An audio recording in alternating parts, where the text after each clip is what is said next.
Susan is a leader in the field of creating transformational results for women entrepreneurs who are working too hard. Her clients include solopreneurs and seasoned entrepreneurs wanting to scale their businesses up or down. Using her branded program, Make More by Working Less, clients discover the magic to monetize their genius, minimize the amount of time spent working, and maximize their freedom and fun factor. Hello, everyone. Today I have Susan Bock with us today. Hello, Susan. How are you? I'm so great. Thank you, Evan. It's a delight to be with you today. It's great to have a chat with Susan, and I always have a kind of an idea of what I'm going to talk with each of my guests. But after having a little chat, I always get more questions, and I hope it doesn't turn it doesn't take our guests by surprise so much. But before I get into any of that, in your words, Susan, can you say a bit about your work and how your work is related to intuition, please? That's a great question. Thank you. My business today is 100% a result of intuition. How's that for an endorsement? I spent several decades of my life, I won't tell you my age, but let's just say several, totally ignoring my intuition and thinking that I knew better. Well, the results were disastrous. So finally, when it got my attention and I decided to intentionally listen to my intuition, my entire life changed. My business just flourished. Relationships grew and were healthy. I felt better about myself. It truly was life changing for me. Mm-hmm. So thank you for the endorsement. So my whole plan about and I will get there, talking about women's businesses and how intuition plays into that in your experience. But just before our talk, we were chatting about your present circumstances. Your parents are very much in the forefront of your attention these days. We were talking about that, and you recently lost your father, and my condolences for that again. Thank you. Thank you. So I'm wondering, just this whole change, this whole time of change. Your mother is moving on to a different life, and I'm sure you are very involved in that. You're co-living that process with her in a different level. Yes. And your father seems to have lived into the old ripe age of 93. You said, right? Yes. Yes. And so does that? Okay.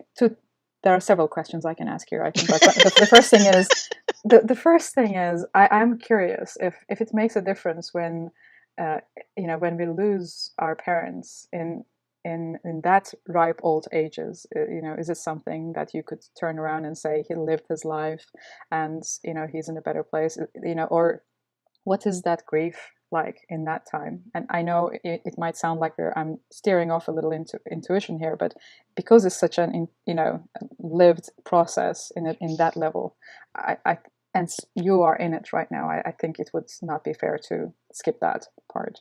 So yes, so the question again is, when you're considering your father's loss, what is that process like for you now? I have to think about this for a minute, what the process is like.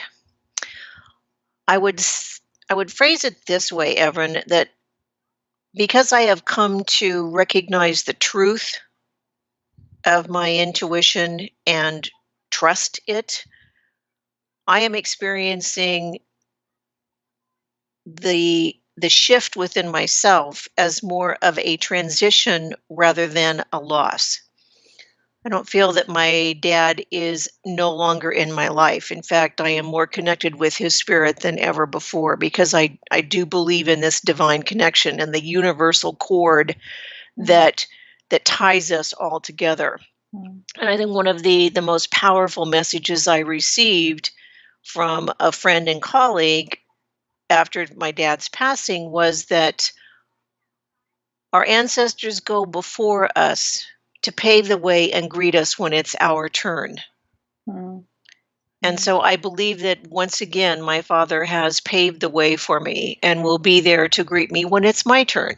And I find that very, very comforting, assuring. And he is very much with me in my heart and my soul. mm, mm, mm. Thank you for that.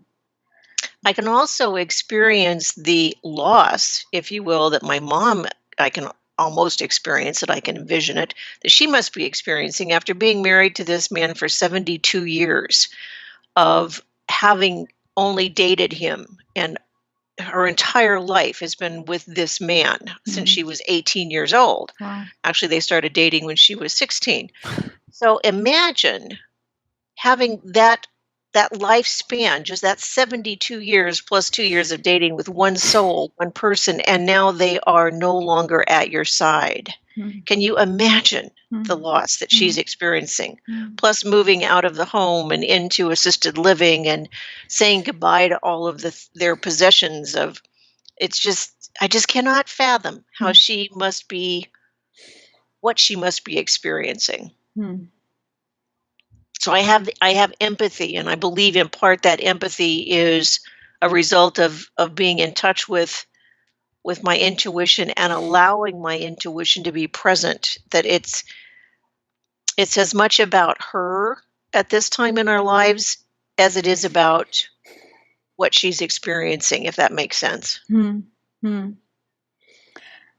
Well, I really do not have any organized way of talking after this.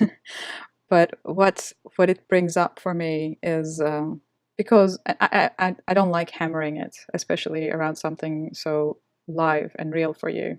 This hammering on intuition. But one thing that we have talked with a lot of the other experts too is it seems to go with trusting and being able to allow the flow of things. And somehow that's something, the first step, we just take the first step and the next steps show up that way. And I really cannot imagine the loss and the kind of the state of mind your mother must be in right now. I don't know how she's living it on the outside, but how does this trusting play into this process for you with her and or for her? You think right now?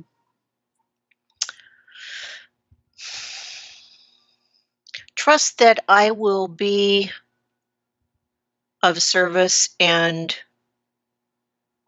forgiving and understanding of her. It was not always a great relationship with my mom, and Mm-hmm. it's it plays out in so many different ways in each of our lives. There's challenges in growing up. There's just this process that we go through, um, and the what I have come to rely on is that I don't have to figure this out myself. Mm-hmm. I don't have to go through a decision making process or a linear progression.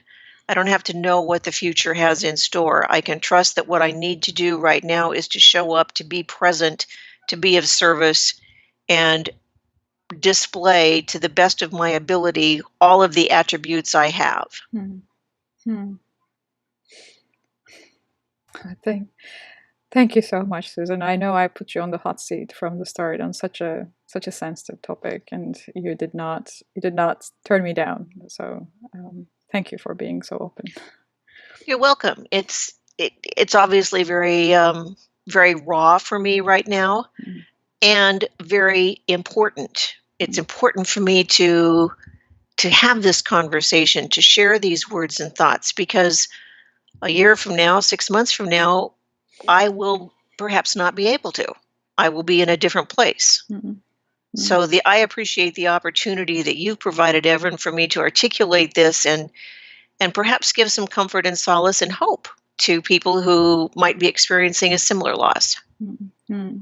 People in a similar journey like this, and it Yes. and I know you seem to have a very um, solid way about you in your life, that you're not completely torn apart with these whole experiences pulling you and pushing you. Maybe you had a lot of these by now to know better. I don't know. How But did you know that? I because I don't know if it can be any other way, really, honestly. You don't seem to be closing yourself off to living this experience. So, am I? To the contrary, I would say that I'm much more open Mm, to living it. mm, It's not that it was unexpected. I mean, mm, it could happen to any of us today, tomorrow. There is an end. It's inevitable. It's just part of the process. Even though I was prepared for this, um, that doesn't mean that there isn't grieving over it. mm, mm, Certainly there is, but it's not the devastating, debilitating grief that I think I would have had at a younger stage in my mm, life mm, mm, mm, mm, when I didn't have the solid foundation that I have that really goes to the relationship with myself. I think that's probably the key for me, Everin, is when I decided that what I really needed was to have a strong, healthy relationship with myself. And that includes my intuition, which for me is the conduit to my soul, which to me is the thread that ties me to the universe and the wisdom of the universe. When I found comfort and was at ease with that relationship, mm, then I could much more effectively weather the tumultuous events of life which come our way. mm, mm. Yeah, definitely true. That we just put ourselves in the harm's way when we're denying ourselves being able to Exactly. process those experiences. So now that these kind of experiences and the grief, these kind of losses, just force us to this internal process even more, even when we don't want to. And since you are not denying this experience to yourselves, so standing where you are today, what would you say your intuition is to you? It has morphed into um, today. It's my best friend forever. It's my BFF, and I would be lost without it. That then I would be bereft. I would be inconsolable if I Mm, did not have my BFF with me. mm, A friend of mine who I just adore refers to her intuition as her Yoda. Um, nice. I'm a big Star Wars fan, so I Yeah, really me like too. that, and I'm also very visual, so I love that image of having this cute little adorable Yoda inside of me that is just waiting for me to ask the question. Mm, mm, Um, so to me, it's my best friend. It's the inner wisdom. Um, it's the place I go to first mm, rather than last. mm, It's now that wasn't always the case. Early on in my life, for many, as I said, decades, I won't say how many, I thought that I'll say, quote unquote, knew better. And in my arrogance, I believed that the decisions I made were the best decisions.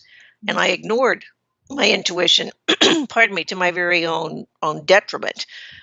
Now, I'm not talking about just the small questions in life, but some of the really big questions. And for me, the time that I ignored my intuition the most was with my first marriage. I say first.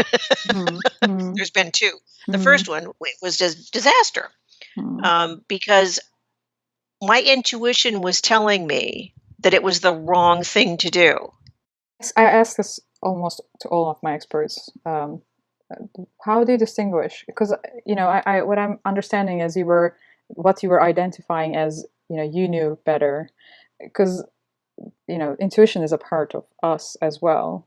Yeah, the Yoda part of us. So Yes. now that you're identifying more with Yoda, the Yoda part of you as well too. But how do you know between your Yoda part talking and your mind chatter? Ooh, that is a great question. Um, I used to listen to my mind, as you can tell, and that was my ego. Now, more Mm, often than not, for me, Evren, because of my upbringing and conclusions that I came to early in life, the ego voice for me was one of the scared ego. mm, And I would listen to the scared ego. That was the mind chatter that was by far the loudest and the most attention grabbing for me. So making the distinction between the mental chatter or this ego and relying on something that was completely invisible, Mm. completely um, woo woo, for lack of a better term, I would could easily discount it because Mm. it was so intangible. Mm. But the scared ego is on high alert for two things.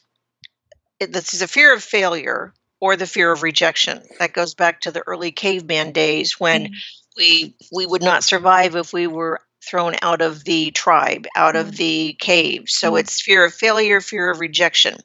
So my messages from my scared ego, my mental chatter, would take me to places that would say, well, I'm not good enough, or I'm not worthy, or I'm not prepared. What if I don't succeed? What if I embarrass myself? Mm. It was all coming from a very, very fearful, um, inadequate mindset. Mm. Mm. Now, it's very different than when I'm out at night standing in front of a dark alley and the mind is saying I shouldn't walk down that dark alley at this time of night. That's absolutely my safe ego at work. Um, it's important to pay attention to that. So for me, it was making the distinction and having, and quite frankly, it was an education for me to learn what these various voices meant, Mm. what I wanted to tune into, and how I could make the distinction between intuition or the gut feelings that are made to protect me, Mm. making sure that I'm safe and in integrity, versus the mind chatter, which would spin off into overthinking and completely misconstruing or misunderstanding the intuitive messages that were coming through. So I hope that you and your audience maybe have instances in your past where you can relate to a situation where it's something that you really convinced yourself that you wanted to do or even not do out of fear or determination or self-will Mm. that turned out not necessarily the way you wanted it to turn out. Mm.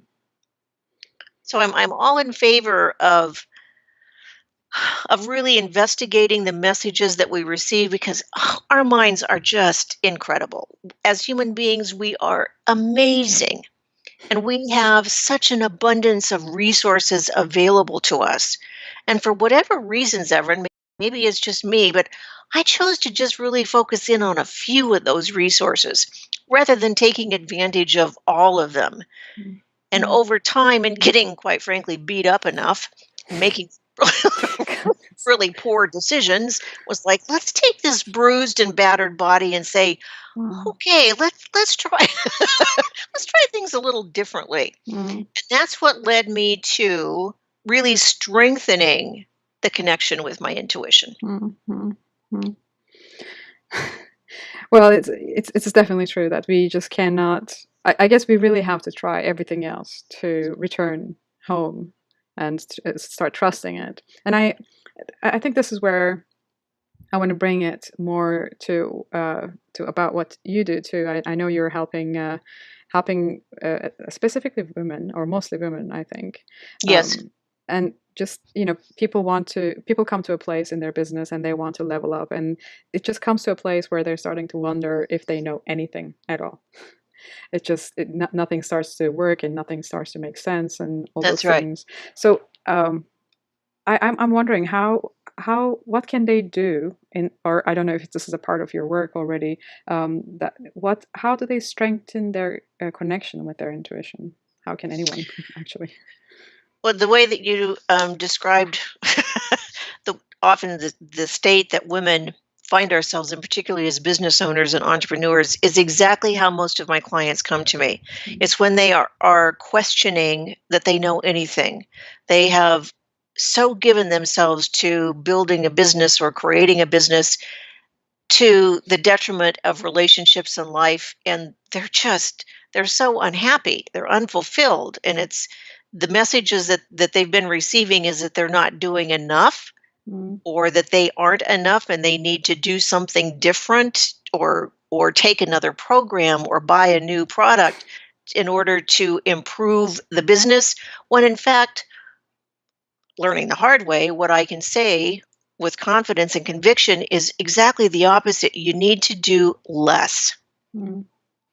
And by doing less, and that includes getting in touch with your intuition and developing a solid relationship of trust with your intuition, and taking advantage of the gifts, your uniqueness, and sharing that with the world, that's where our sweet spot is. So it's not a matter of doing more, of being more. It's actually becoming more of who we are truly at our very core, the uniqueness and the essence of who we are, rather than trying to be something we aren't. Yeah, and that was actually, if I didn't cut you off there, that was kind of my next question too. How any one of us can use our intuition to make better decisions, and it's quite related there. Great. Better decisions. I think the way that we make better decisions is to ask better questions. Kind of shake up, if you can't tell already, I like to step out of the status quo and take a different perspective. Look at the situation, I'll say, with a new pair of glasses. And in so doing that, we ask different questions, which gives us additional information so that we can, in fact, make better decisions. For example, for years, when I first started my business, stepping out of corporate America after a very successful year, 15 years, and stepping into the world of being a wild, wacky entrepreneur, I relied on experts to tell me what I needed to do. I bought programs. I went to seminars. I went to workshops. I invested a tremendous amount of money with the experts so that they could tell me what I needed to do. Well, that gave me some success, yes, but over about the period of 10 years, it wasn't certainly the success that I expected or wanted or dreamed of when I first started my business. And what I came to realize is these experts that had a proven system, it worked very well for them because of who they are. Yeah. Which is fabulous. I'm thrilled that it worked so well for them. It did not give me the same results because I'm not them. One of the situations recently that I had with a client is that she had been told, again by an expert, very well-meaning, well-intended, that she needed to do public speaking. Well, for some people, public speaking is easy, it's effortless. There's not a great deal of anxiety. They're very comfortable in front of a crowd. For this particular instance, this lady, Sherry was her name, it was so far outside of the realm of her belief and how she saw herself that it didn't matter if she had 10 years of training. She was not going to be an effective public speaker because that just isn't who she was. So what we came to realize is going within, connecting with her unique gifts and talents. What she totally soared at was doing webinars. Great. She could be on it, and she was so impactful. So it was a natural for her to do that. And what I am just so excited to see is when my clients experience successes like that they find out that they can actually be more successful, make more money, have more income, and a more rewarding life when they're not working so hard trying to be something they aren't. Oh, yeah. But just accepting and absolutely embracing the total beauty and completeness and totality that they have, and sharing that with the world. Because quite honestly, Evelyn, what I believe is that's what the world needs are your unique gifts, not what somebody else says they think you should do, but your gifts. And when we can get in touch with that uniqueness and monetize that, it maximizes the results that you can have with a minimal amount of effort, so that you then can have the time and the freedom to spend with your adorable 2-year-old, to spend time with your spouse and significant other, to take a day off because you feel like it's a right thing to do for your body, mind, and soul. That's being in the moment. That's living to your gifts. That's maximizing the time, the energy, the experience, and the expertise that you have. And when you can do that for yourself, just imagine how that could influence your clients. Mm. Imagine the example that that would demonstrate for your children, perhaps for your grandchildren. Yeah, yeah, yeah. What's That's how we change possible? the world. Yeah. That's how we get the message out that who we are is exactly enough. It's complete. It's whole. We are our job is to peel away the layers that society or family or education or institutions have layered on us saying that we aren't enough, to peel through all of that to get to our beautiful inner self and say, yes, we are enough. Well, Oh my gosh, did I go off on a tangent? no, it just I don't want to lose the question in my mind if it's okay. And again, this is just something that came up for me when you were talking, because I can see so many people talk about bringing out our gifts and monetizing that and turning that into our business, and the mistrust in being able to either really identify what it is that we naturally are inclined to, Mhm. and finding out really how can I even monetize that. And I can speak to that on my end a little. I have been a psychotherapist. I've been working, and I thought I had a very solid entrance to being an entrepreneur. I knew what I do and everything, but still it took me a long time to understand what I really want to hone in on. And then it was another thing to be able to come out to start talking about intuition, because it's kind of on the edge of for a psychotherapist to start Yes, talking about intuition. yes, So I can relate to that. And when we were talking about trusting, then I guess once people can find that in fact they do have something and it can be monetized, then the self-trust, I think, even blooms. Then the self-trust probably blooms, and the intuition, being able to trust in the intuition, blooms from there on as well. yes. Yeah, so that wasn't a question, that was a statement, I think. So yeah, sorry. Well, So just to bring the full circle on the decision making, because I think this is a vital point for people. It's because it's like four different steps. And first of all, is this conscious reprogramming of how we think about our intuition and hmm, how we can accept decisions and accept information, that it doesn't always have to be in black and white. It doesn't have to come from the Huffington Post. It doesn't have to come from a so-called expert. That we have this incredible resource within that has the answers if we are willing to listen. So it's a conscious reprogramming, and it's making the distinction between emotion and intuition, which we touched on earlier. The hmm, third component for me that's critical is to literally unplug and relax. I hmm, need to turn off the computer, turn off all the electronics, unplug the kids, unplug the phone, unplug everything, get out of the office and give my mind a chance to relax. hmm, Because when I'm in this forced chaos of I have to make a decision, I'm really just going to force my way through it. There is no possible way that your intuition can even eke through that kind of commotion. hmm, There's too much in the way. hmm, But when I can step away from it, literally phrase the question to my intuition and say, this is what I'm seeking an answer, insight, or wisdom for, and then vacate that space. hmm, Go for a walk. That's what Steve Jobs did. He loved to go for a walk. Albert Einstein had his approach that he would use to open up his thinking. It's clearing the mind, clearing the clutter, clearing the chaos, hmm, going into a relaxed meditative state, if you will.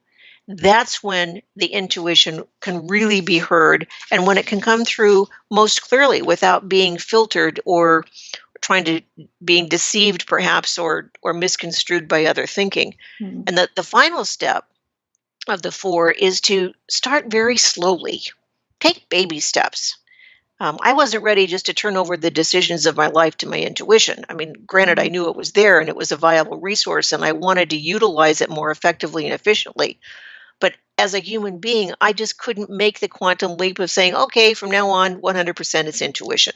hmm, I had to do it in baby steps. And as my intuition strength, the connection strengthened, and as I began making different decisions, it then would become stronger and I would trust it more. Mm, It was mm, like developing a new exercise routine. At first your muscles are kind of sore and uncomfortable, and it's like, oof, that doesn't feel very good the next mm, morning. But over time, when you stay with it, it mm, becomes very much a part of your life. It's your routine. The muscles get stronger, they're much more resilient.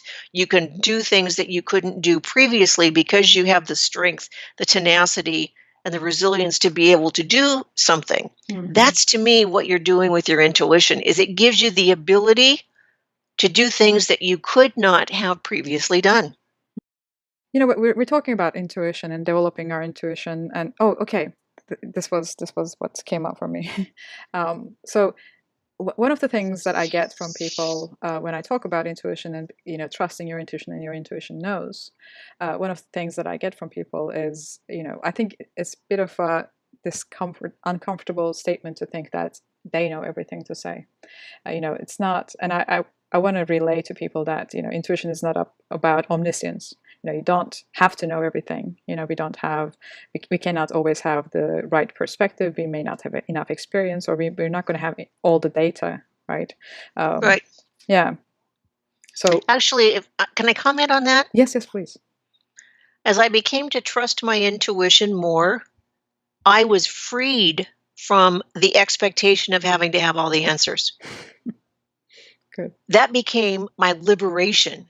Uh, Truly, life became so much more enjoyable just with the release of that one expectation that I didn't have to have the answers right away. I Mm, didn't have to have it on demand. mm, mm, And mm, giving myself permission to say out loud to someone, I really don't have an answer to that right now. Can I get back to you on that? mm, And to being okay with that. I mean, that was hugely freeing for me. mm, mm. I imagine it come, and I remember just in the beginning of our conversation we were talking about the experience your mother is going through, and we cannot have all the answers for everything, especially Mm-mm. in such places too, right? What to do next, and what's next for her, and what can we do for our parents in those kind of situations? There's not always, we don't have the answers to those things either.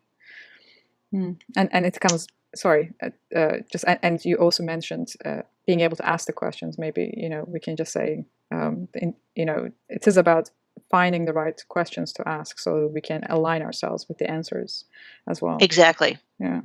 Yeah, if we continue to ask the same questions, Everin, as we always have, we will continue to have the same results and the Mm, same answers. mm, mm, mm, That's just a fact of life. mm, However, if we have the courage, and the word that I choose to use is curiosity, to ask a different question with no expectation of an answer, mm, that's when the opportunity world opens up. mm, That's when the possibilities just explode for me, is when I don't have an expectation. mm, And having the curiosity, I phrase it with my clients as the curiosity of a 5-year old. You remember what it was like when you were 5 years old and you were absolutely curious about everything? mm, You just had questions all day long, drove people crazy, right? We were curious. That's the mm, only way we were going to learn. mm, mm, Well, mm, if we can engage even 10% of that curiosity that that 5-year-old has as an adult, that opens up so much opportunity, so much possibility, mm. so much potential, because then we're no longer in the bondage of self. We are out of the bounds of what we know, and we are into the realm of possibilities. Mm, mm. I can't help but think of all the parables in Christianity, and I'm not a religious person or per se, but being able to have that leap of faith and Yes. have this trust, and there seems to be a lot of parallels here, and I won't even go into that because I'm not really qualified to talk about any of that. But so just one last question here. Uh, we talk about developing the intuition and getting more intuitive and being able to trust. And we also know that there are some people that are highly intuitive. And we don't always see the sensitivity as a positive thing. And so, in your opinion, what is the ROI? What's the return on investment for highly intuitive people? Oh, that's another great question. One of my favorite books, as you can tell, probably I'm an avid reader. I love books. It's a source of great knowledge and a source of great questions for me.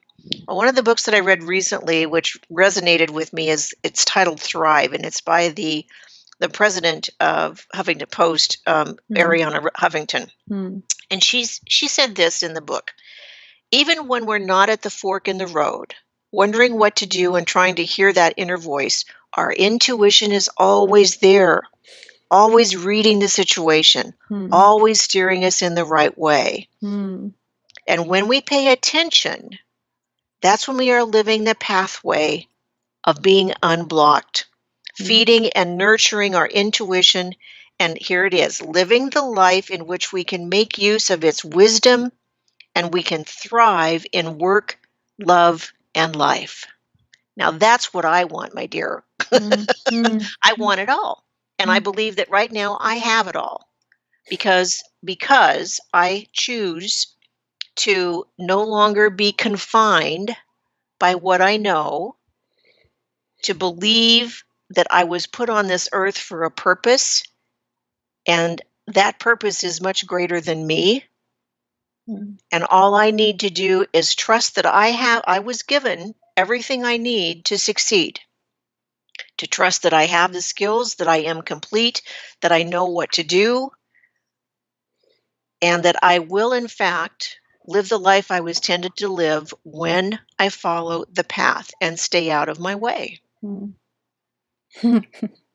And she in her book, again, which is great, I highly recommend it. She goes on to talk about 5 things that people who are really in touch with their intuition, 5 things they do differently. Mm. So here they are. Just can I just take a minute and go Of through course, these? of course. The first one is that they listen to their intuition. And she says, whether it's a whisper or a chill, our Mm, intuition isn't limited to one form of communication. mm, It has unlimited voices.